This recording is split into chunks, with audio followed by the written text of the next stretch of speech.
Salut à tous, bienvenue sur Football. Aujourd'hui, on va s'intéresser à la potentielle future recrue de l'Olympique Lyonnais. C'est un ailier, il nous vient tout droit de Première Ligue, de Liverpool plus précisément, et il est très proche de signer un contrat de quelques années avec la Cité des Gaunes.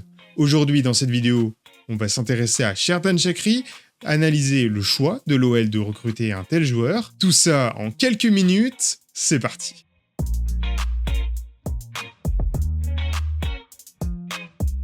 Né en Yougoslavie, Sherdan Shaqiri est un ailier droit gaucher de 29 ans, bientôt 30.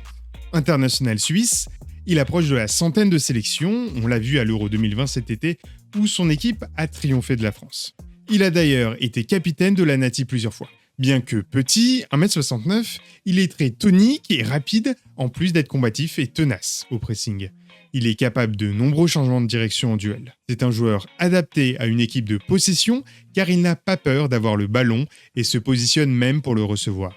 Il est capable de tirer de loin avec réussite et a une vraie habileté sur coup de pied arrêté. Il a l'habitude de démarrer sur l'aile pour ensuite se recentrer avant de frapper, à la Arjen Robben, ou de faire un centre en diagonale à la Lionel Messi pour Jordi Alba.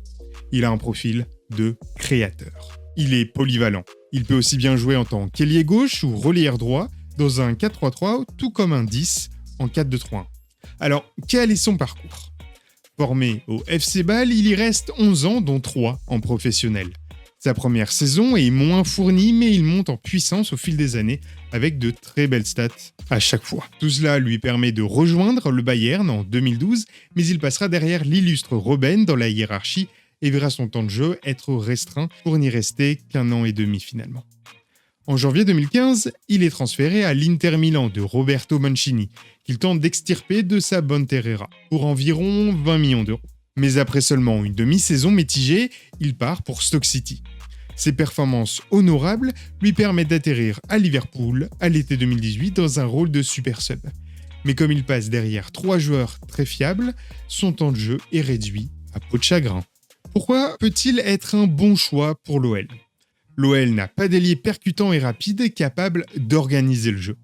Shaqiri apporte une plus-value sportive à la seconde où il signe. On a aussi besoin d'un joueur, d'une aura et d'une envergure qui se rapproche un tant soit peu de celle que Memphis pouvait avoir. Shaqiri ne l'égalera pas, mais c'est déjà un bon début. Il permettrait à Toko Ekambi de retrouver sa place à gauche et de jouer en diagonale avec lui. Toko Ekambi fait des courses dans le dos de la défense, Shaqiri rentre dans le half-space droit pour ensuite le lancer. Il tire les coups de pied arrêtés, personne ne le fait à l'OL, à tel point que c'est Dubois qui s'en charge. Il apporterait du leadership et de l'expérience européenne, avec 55 matchs en Coupe d'Europe, dont 2 épopées victorieuses vécues en Ligue des Champions, à une équipe très jeune et encore un peu immature, avec seulement Lopez, Marcelo Slimani et Toko Ekambi qui ont plus de 28 ans et plus de 350 matchs disputés dans leur carrière. Le joueur est d'ailleurs sûrement revanchard, tout en étant reconnaissant envers l'OL de lui faire confiance.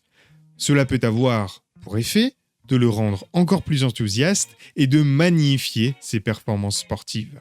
Son âge ne bougera pas nos jeunes puisqu'il fera maximum 3 ans à l'OL avant de s'en aller, donc pour la planification sportive, nos jeunes Bossiwa, Barcola et même Cherki ne verront pas leur temps de jeu se faire vampiriser par Shaqiri.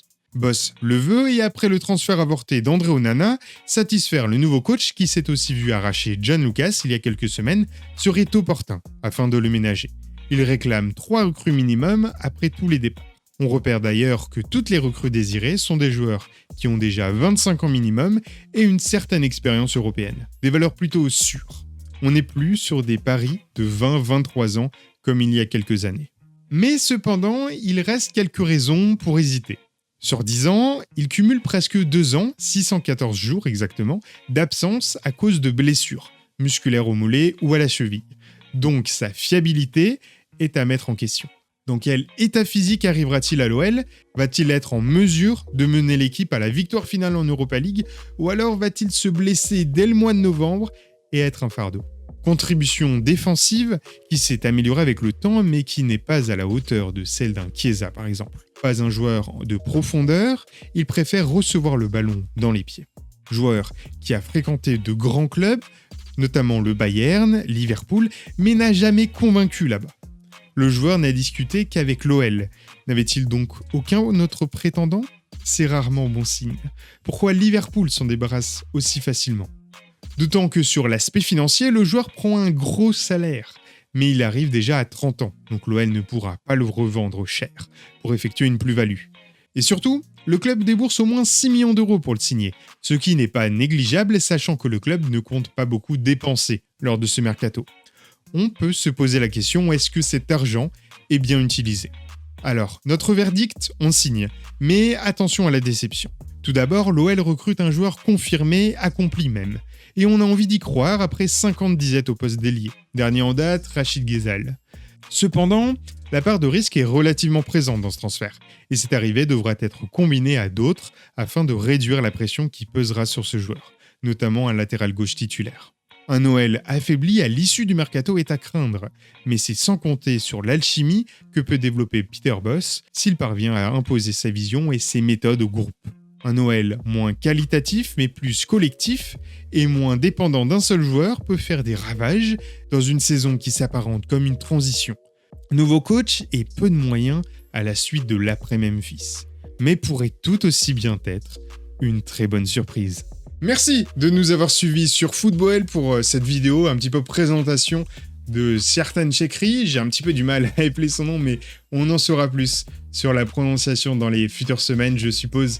Dans tous les cas, merci d'avoir visionné cette vidéo jusqu'au bout. Si c'est le cas, vous avez sûrement apprécié ce contenu.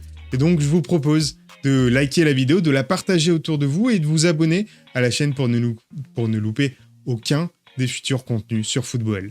À très vite sur la chaîne et n'hésitez pas d'aller regarder tous nos autres contenus sur Twitter, Instagram et sur Twitch pour les différents lives. Merci de votre fidélité et à très bientôt.